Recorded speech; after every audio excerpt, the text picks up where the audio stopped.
Microsoft's up 8%. Meta's up 5%. Deirdre, Bosa, is it time to jump back on the AI supercycle bandwagon?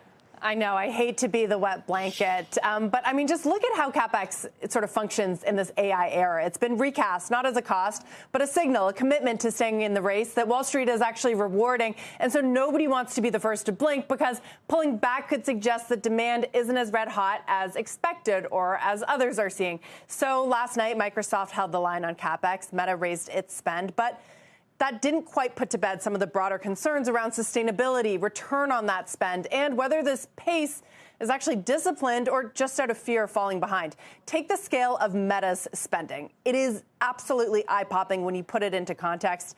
It is projected to spend even more than the hyperscalers as a percentage of revenue, even though it doesn't have that enterprise backstop. Meta's bet is largely on Llama, its open-source AI model family, which is underperforming the benchmarks and facing growing open-source competition from these Chinese models like DeepSeek and Alibaba's Qwen.